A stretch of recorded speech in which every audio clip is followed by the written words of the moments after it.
Welcome to டெசாகி institute. இன்னைக்கு வாவு சிதம்பரம் அவருடைய 154வது பிறந்த நாள். இன்னைக்கு அவரை பத்தி ஒரு சின்ன விஷயம் தான் பார்க்க போறோம். வாங்க பார்க்கலாம். ரைட். செப்டம்பர் 5 1872 ஒட்டப்பிடாரத்தில் பிறந்திருப்பாரு. இறப்பு பாருங்க 1936 நவம்பர் 18. இந்த நவம்பர் 18 தியாகிகள் நாளா செலிப்ரேட் பண்றாங்க. இல்ல தியாக திருநாளா செலிப்ரேட் பண்றாங்க. தியாக திருநாளா செலிப்ரேட் பண்றாங்க. தியாகிகள் நாள் தமிழ்நாட்டில் ஜூலை 17ஆம் நாள் கொண்டாடுறாங்க. ஞாபகம் வச்சுக்கோங்க. அடுத்து சிறப்பு பெயர் கப்பலோட்டிய தமிழன், செக்கெழுத்த செம்மல், தென்னாட்டு திலகர், தமிழ்நாட்டின் திலகர் என்று சொல்லுவாங்க. மறக்கக்கூடாது. இன்னொன்னு இவருடைய பொலிட்டிக்கல் குரு திலகர் தான். ரைட்டா? கண்டிப்பா இது மாதிரி கொஸ்டின் கேட்பாங்க. இப்ப காந்தியோட பொலிட்டிக்கல் குரு கோகலே, கோகலேயோட பொலிட்டிக்கல் குரு பார்த்தோன்னா உங்களுக்கு எம்ஜி ரானடே. இது மாதிரி பார்த்தோன்னா உங்களுக்கு குரு வச்சு கூட உங்களுக்கு கேள்வி வரும், பார்த்துக்கோங்க. அடுத்து என்னென்ன புத்தகம் எழுதியிருக்காங்க? மெய்யறிவு, மெய்யறம், திருக்குறள் தெளிவுரை, பாடல் திரட்டு, மனம்போல் வாழ்வு, நான் கண்ட பாரதி, தொல்காப்பியம் விளக்குவரி மற்றும் சுயசரிதை எழுதியிருக்காங்க.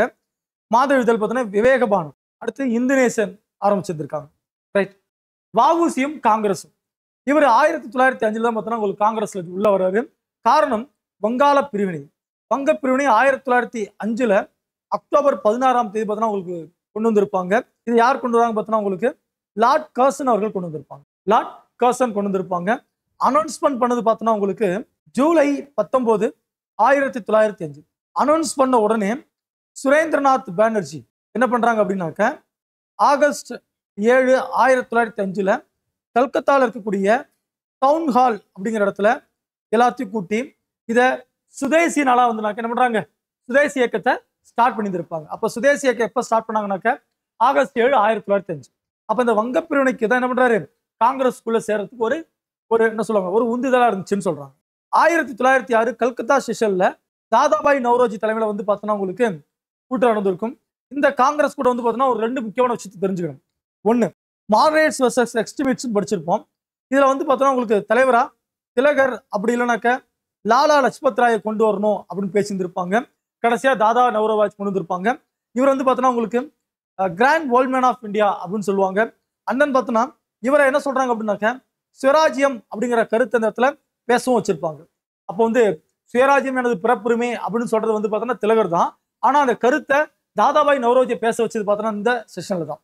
அடுத்து 1907 ரைட்டா, இந்த இடத்துல சூரத்தில் செஷன் நடந்துச்சு. பட் ஒரிஜினலா வந்து பார்த்தோன்னா உங்களுக்கு பூனேல நடக்க வேண்டியது. ஒரிஜினலா உங்களுக்கு பூனேல நடக்க வேண்டியது. ஏற்கனவே வந்து இங்க மாடரேட் எக்ஸ்ட்ரீமிஸ்ட் பிரச்சனை வந்துச்சு இல்லையா 1906 அந்த இஷ்யூ பயந்துட்டு என்ன பண்ணிட்டாங்க, சூரத்துல சேஞ்ச் பண்ணிட்டாங்க. இன்னொன்னு 1907 சூரத் காங்கிரஸ் செஷன்ல வஉசியை இன்வைட் பண்ணது யாருனாக்கா அரவிந்த கோஷ். ஏன்னா ஏற்கனவே வந்துனாக்கா 1906 ஒரு இஷ்யூ போச்சு. 1907 இப்படி ஒரு இஷ்யூ வந்து பார்த்தோன்னா உங்களுக்கு நம்ம தலைவர்களை பாதுகாக்கணும் பொருட்டு நீங்க வரணும்னு சொல்லி என்ன பண்ணியிருப்பாங்க, இன்வைட் பண்ணியிருந்திருப்பாங்க. ஆனா இங்க என்ன பண்றாங்க, திலகர் என்ன பண்றாருனாக்கா நான் வரலன்னு சொல்லிடுறாரு. அப்ப லாலா லஜபதி ராய தலைவராக கொண்டு வரணும்னு சொல்லி எக்ஸ்ட்ரீமிஸ்ட் பார்த்தோன்னா உங்களுக்கு பிரஷர் பண்ணியிருந்திருப்பாங்க. அதுல காதலே வாங்காம ராஷ் பிகாரி கோஷை கொண்டு வந்திருப்பாங்க. ரொம்ப முக்கியமானது. அப்ப இந்த இடத்துல 1907 என்ன ஆகுது, காங்கிரஸ் மாடரேட்ஸ் எக்ஸ்ட்ரீமிஸ்ட்னு சொல்லி பார்த்தோன்னா உங்களுக்கு 2ஆ பிரிஞ்சு போயிடுறாங்க. மறந்துடக்கூடாது. அப்போ இந்த இடத்துல மாடரேட்ஸோட லீடர் பார்த்தோன்னா உங்களுக்கு கோகலே, எக்ஸ்ட்ரீமிஸ்ட் ஆர் நேஷனலிஸ்டோட தலைவர் யாருனாக்கா திலகர். ரைட்டா? சரி. அடுத்து 1907 சூரத் மாநாடு முடிஞ்சதுக்கு பிறகு சென்னை வந்தவங்க சென்னை ஜனசங்கம் அப்படிங்கிற அமைப்பை வஉசி, பாரதியார் போன்றவர்களாம் சேர்ந்து ஆரம்பிக்கிறாங்க. ரைட்டா? சுதேசி நீராவி கப்பல் கம்பெனி 1906 அக்டோபர் 16ஆம் நாள் தொடங்கப்பட்டுச்சு. நிறுவனர் வஉசி, தலைவர் பாண்டித்துரை தேவர் 4ஆம் தமிழ்ச்சங்கத்தை மதுரையில் தோற்றுவித்தவர் சேதுபதி உயர்நிலை பள்ளியில. செயலாளர் வஉசி, சட்ட ஆலோசகர் வீரராகவாச்சாரி படிச்சிருக்காங்க, விஜயராகவாச்சாரி. சேலம் விஜயராகவாச்சாரி. சேலத்தை என்ன சொல்லுவாங்க அப்படின்னாக்க தென்னாட்டின் பூனா அப்படின்னு சொல்லுவாங்க. இன்னொன்னு விஜயராகவாச்சாரிய தீவிரவாதிகளின் தந்தை, அதாவது மதராஸ் மாகாணத்தின் தீவிரவாதிகளின் தந்தை என்று யாரை சொல்லுவாங்க அப்படின்னாக்க விஜயராகவாச்சாரியா சொல்லுவாங்க. இன்னொன்னு 1920 நாக்பூர் செஷன்ல ஹெட்டாக இருந்திருப்பாங்க. இங்கேதான் நான் கோஆபரேஷன் மூவ்மெண்ட் பார்த்தா இருப்பாங்க அங்கீகரிக்கப்பட்டு 1920 என்ன பண்ணிருப்பாங்கன்னாக்கா ஒத்துழைமை கிட்ட ஸ்டார்ட் பண்ணியிருந்திருப்பாங்க. அடுத்து இந்த சுதேசி நீராவி கப்பல் கம்பெனி தொடங்குவதற்கான முதலீடு என்பது 10 லட்சம் ரூபாய். இதை 40,000 பங்குகளாக பிரிக்கிறாங்க. ஒரு பங்கின் விலை 25 ரூபாய் சொல்றாங்க. அடுத்து இதை யார் அதிகம் வாங்கியிருப்பது, பாண்டித்துரை தேவர் மற்றும் ஹாஜி ஃபகீர் முகமது வாங்கியிருப்பாங்க. கப்பல் SS காலியா, SS லவோ. இதுல ஒரு கப்பல் வந்து பார்த்தோன்னா உங்களுக்கு பிரான்ஸ்ல வஉசியோட ஃப்ரெண்டான வேதமூர்த்தி அவர்கள் வாங்கிட்டு தான் சொல்லுவாங்க. அடுத்து தொடக்கம் பார்த்தா எங்க தோங்கியிருப்பாங்க, தூத்துக்குடியில் ஸ்டார்ட் பண்ணியிருந்திருப்பாங்க. இதுக்கான பயணம் தூத்துக்குடி முதல் கொழும்பு வரை. விற்பனை இது யாருக்கெல்லாம் இந்த ஷேர்ஸ் வந்து விற்கிறது பிளான் பண்ணியிருந்திருப்பாங்கன்னா இந்தியர்கள், ஆசியர்கள், இலங்கைக்காரர்கள் இந்த 3 பேத்துக்கு மட்டும் என்ன பண்ணுவாங்களா விற்கிறதா பிளான் பண்ணியிருந்திருப்பாங்க. இதோடைய வெற்றி குறித்து, அதாவது சுதேசி நீராவி கப்பல் கம்பெனியுடைய வெற்றி குறித்து திலகர் தன்னுடைய கேசரி மற்றும் மராட்டா செய்தித்தாள்கள் வந்து பேசியிருந்திருப்பாரு. கேசரி என்பது மராட்டா மொழியில், மராத்தி மொழியில் வந்தது. மராட்டா என்பது ஆங்கில மொழியில் வந்தது. அடுத்து அரவிந்த் கோஷும் திலகரும் இதோடைய பங்குகள் விற்பதற்கு உதவி புரிந்தாங்க அப்படிங்கிறாங்க. அடுத்து முக்கியமான போராட்டம் கோரல் மில் ஸ்ட்ரைக், கோரல் மில் வேலை நிறுத்தம். இது 1907 பிப்ரவரி மார்ச் மாதங்கள்ல இரண்டு பேரும் யார் இந்த கொடுத்துருக்காங்க அப்படின்னாக்க சுப்பிரமணிய சிவா, வஉசி. சுப்பிரமணிய சிவா தன்னோட பேர் என்ன மாத்திக்கிறார் அப்படின்னாக்க சுதந்திர தானந்தா என்று பெயர் மாத்திக்கிறார். ரொம்ப முக்கியமானது, வஉசி ஒட்டப்படாருன்னா சுப்பிரமணிய சிவா என்ன பண்ணுவாரு, என்ன ஒரு பார்த்தனா உங்களுக்கு வத்தலகுண்டு, என்ன ஒரு வத்தலகுண்டு திண்டுக்கல் மாவட்டத்தில் இருக்கு இல்லையா, அதுதான். ரெண்டு பேரும் வந்து பார்த்தோன்னா உங்களுக்கு தூத்துக்குடி கடற்கரையில டெய்லி வந்து பார்த்தோன்னா உங்களுக்கு மீட்டிங் போட்டுட்டே இருக்காங்க.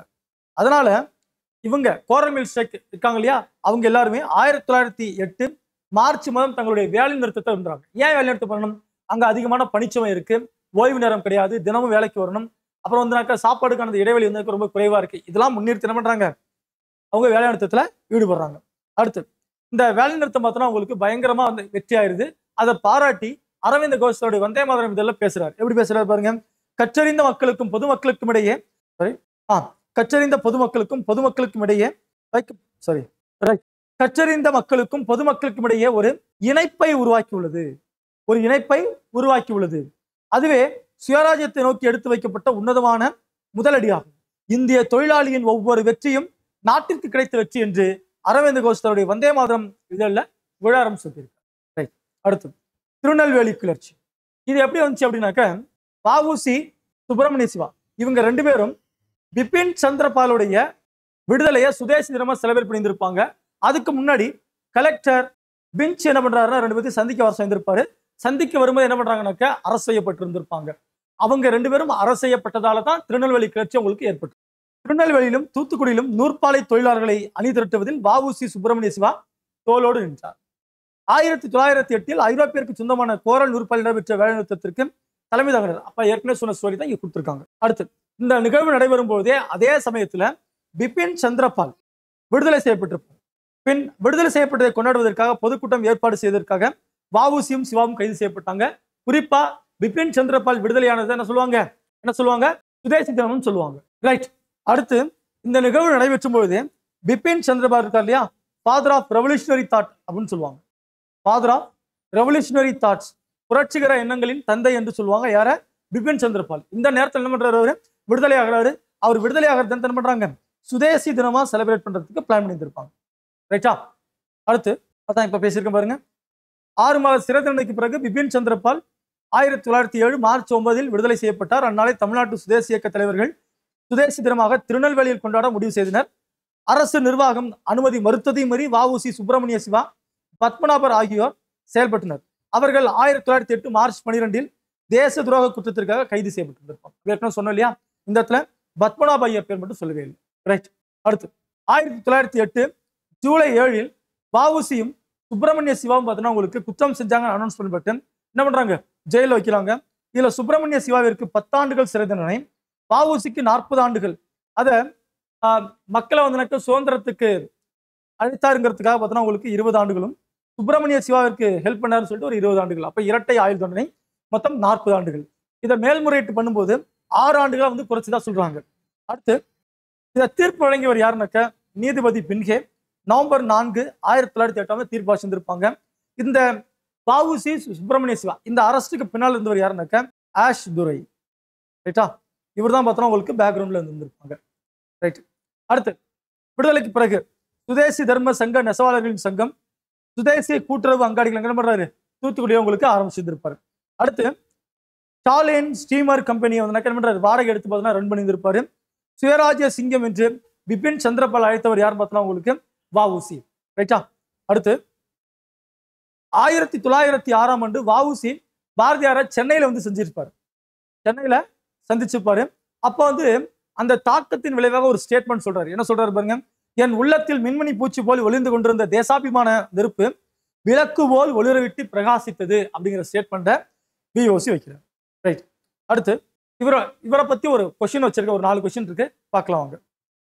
வ.உ. சிதம்பரனாரை பற்றி கீழே சொல்லப்பட்டுள்ள கூற்றுகளில் சரியானது எது அல்லது எவை? திலகரின் சீடர் மற்றும் தீவிரவாதிகள் இவருடைய தலைமையின் கீழ் சென்னை மாகாணத்தில் முன்னணியில் இருந்தார்கள். இவர் நேர்மையானவர், தவறான வழக்குகளுக்காக ஒருபோதும் நீதிமன்றம் வருவதில்லை. இன்னொன்று, 1920 நான் கோஆபரேஷன் மூவ்மெண்ட் ஸ்டார்ட் பண்ணும்போது நீதிமன்றத்தை புறக்கணிக்கணும் காந்தியடிகள் சொல்லும்போது எல்லாரும் பண்ணாங்க. ஆனா அது தவறுன்னு முடிவு செஞ்சு, ஆனா காந்திக்காக வந்து என்ன வழக்கறிஞர் தொழிலை விட்டவர் யாருனாக்க நம்மளுடைய வ.உ.சி அவர்கள். இவர் பிரான்ஸ் மற்றும் இங்கிலாந்திடமிருந்து கப்பல்களை வாங்கினார். தவறு. அப்போ 1, 2 கரெக்டும் 3 தவறு. என்ன கேள்வி சரிதான் கேட்டிருக்காங்க இல்லையா? அப்போ பி ஆன்சர். 1907 காங்கிரசின் பிளவிற்கு பிறகு உருவான புதிய தேசிய கட்சிக்கான சென்னை மாகாணத்தின் செயலர் யாருன்னு பார்த்தா உங்களுக்கு வ.உ. சிதம்பரனார் தான். மறக்கக்கூடாது. ரைட்டா? அடுத்து சுப்பிரமணிய சிவபத்தின் ஒரு விஷயம் நீங்க தெரிஞ்சுக்கணும். இவர் ஆரம்பத்துல திருச்சி சிறைச்சாலையில் போடும்போது இவருக்கு தொழுநோய் ஏற்பட்டது. காரணம் வந்து பார்த்தோன்னா உங்களுக்கு அங்க தோல் கிளீன் பண்ணக்கூடிய வேலையை தான் இருந்திருப்பாரு. ஸோ அதனால திருச்சியிலிருந்து எங்க மாத்துறாங்க அப்படின்னாக்கா சேலம் சிறைச்சாலைக்கு மாற்றப்பட்டு இருந்திருப்பாங்க. இன்னொன்னு, பாரத மாதாவிற்கு பார்த்தோன்னா ஒரு ஆசிரமம், பாரத மாதா ஆசிரமத்தை வந்துனாக்க அமைச்சிருந்திருப்பாரு. எங்கனாக்க பாப்பிரெட்டிப்பட்டி அப்படிங்கிற இடத்துல அமைச்சிருந்திருப்பாரு. இது எங்க இருக்குனாக்க தருமபுரி மாவட்டத்தில் இருக்கு. ரைட்டா? அடுத்து வ.உ. சிதம்பரம் சுதேசி கப்பல் நிறுவனத்தை தொடங்கினார். இந்திய கடற்படை வாணிபத்தில் ஆங்கிலேயர்களின் முச்ச உரிமையை எதிர்த்தார். கரெக்ட். அதுக்காக தான் இவர் ஆரம்பிச்சதே. அப்ப இந்த 2 ஸ்டேட்மெண்ட் உங்களுக்கு கரெக்டா இருக்கு. அடுத்து தென்னாட்டு திலகர் என அழைக்கப்பட்டவர் யாரு கேட்டாக்க வ.உ.சி. தமிழ்நாட்டுடைய திலகர் அப்படின்னாலும் இவர் தான். இன்னொன்னு, தமிழ்நாட்டுல சுதேசி இயக்கத்தின் தந்தை அப்படின்னு கேட்டாங்கனாக்க வ.உ.சி தான். அப்புறம் வந்து திலகரின் இரட்டை தளபதிகள்